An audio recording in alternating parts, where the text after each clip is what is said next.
poke our head in.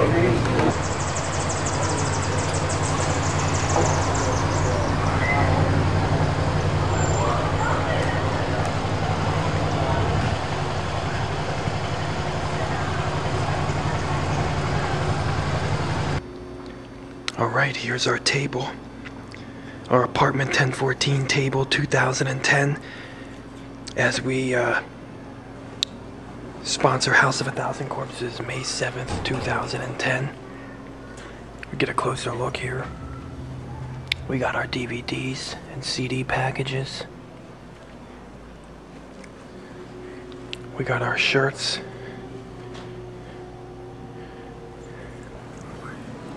We got our price list here.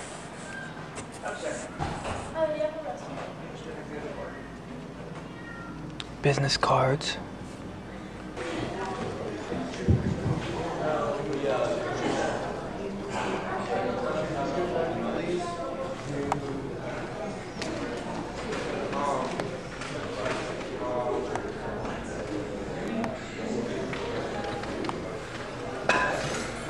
Whoa.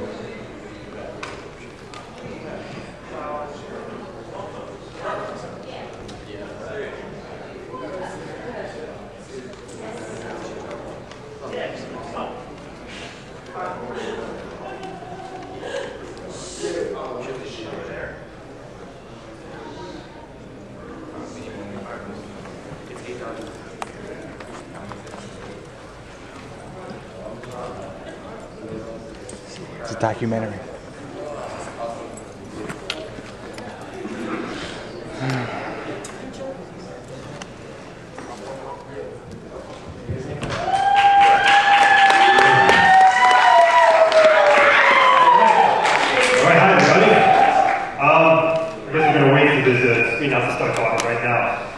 Welcome to Colonial Theater, everybody, the place where the blob was filmed, and give yourselves a round of applause because you are the elite group of people, the House of a Thousand Corpse lovers.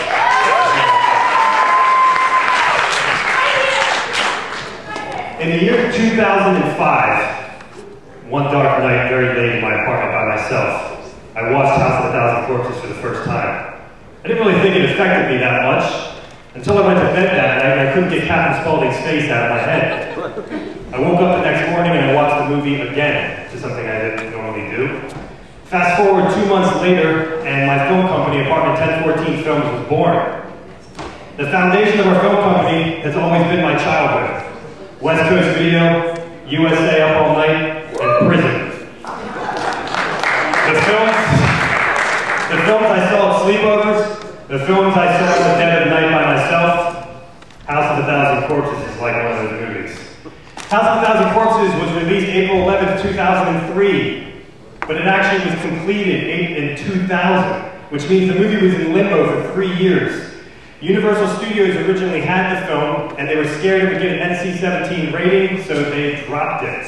Rob Zombie re-edited the film, made it an R, and then Lionsgate picked it up in 2003. This is an interesting story, folks. As the story goes, when Universal Studios had the film, they were doing test screenings in the year 2000. You know the deal. They give you a piece of paper. 0 is a horrible score, 10 is an amazing score. All of the people were either giving 0s or 10s. There was no in between. People either hated it or people either loved it. One particular test screening night, the head of production of Universal Studios, named Stacy Snyder, decided to go to one of the test screenings. At the end of the movie, they found her in the lobby, crying and shaking. The next day, they dropped the film.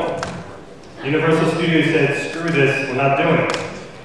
And the LA Times interviewed Stacy Snyder, the head of production for Universal Films, and they said, why does Silence of the Lambs get a thumbs up, but House of a Thousand Corpses gets a thumbs down? And her answer was, because we know Anthony Hopkins isn't actually like that. Alright, so one thing to remember here. When this film was completed in 2000, we just came off of a decade of films in the 90s. And the 90s was the one decade when horror was respectable, award-winning, critically acclaimed, with such hits as Misery, The Sixth Sense, Silence of the Lambs, Interview with a Vampire, and of course Scream. When Rob Zombie came out with this film in 2000, it was supposed to be out in 2000, he came out with this movie for one reason.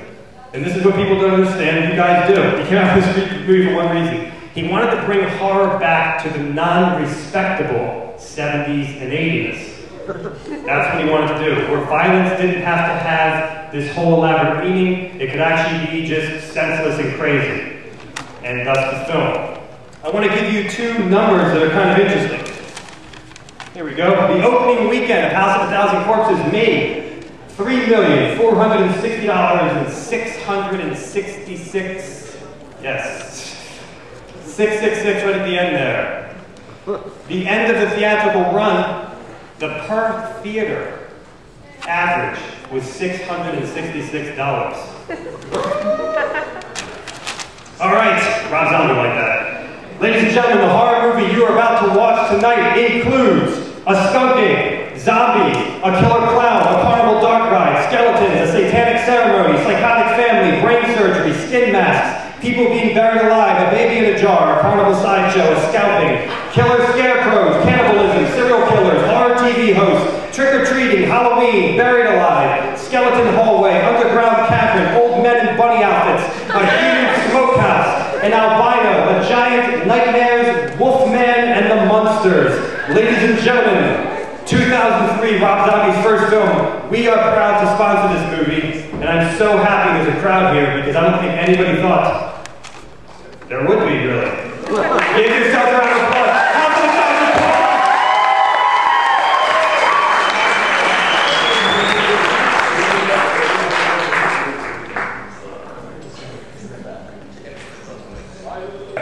Okay. All right. What do you got? Your wares here? Yeah, Mickey's dropped some stuff. I was totally you. With all the heads.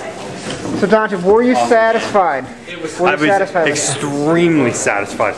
It was my pleasure just to see that movie on the screen. And not only, you know what? Everybody told me that nobody would come to this, and there were more people here than The Fly. It's a beautiful thing. Yeah. And he's selling his posters. Yeah. He's selling his posters. We sold 8 movies. We sold 9 T-shirts. Nice. So this is freaking awesome. And I got to see House of a Thousand. That's the selfish part. That's the best part. Yeah, that's it. I mean, that's really, because I can't believe I saw it on, and it actually looked better than DVD. I was talking to Lee about that. Were you a disgrace to the program? Okay, it was awesome. This is the first time I've seen it in the theater too. Yeah, you didn't see it back in the day? Never seen it. I didn't see Devil's Rejects too when it came out in the theater. And we know you've never even heard of it. Oh right. That was What do you got there, sir? Hold them up. Oh yeah. See Diamond, I'm here now, so. All right. Coach Jamie's, We'll get this on film. All right. I did not want to. See you, Dante, Leah. See you, man. I'll Good see seeing you. you guys. Yeah. What do you got in there? Bye. Styrofoam nuggets? Nice seeing you guys again, man. Bye. We'll see you. Nice. Is that the nose I heard? Excursion? Yeah, soon. coming I was out?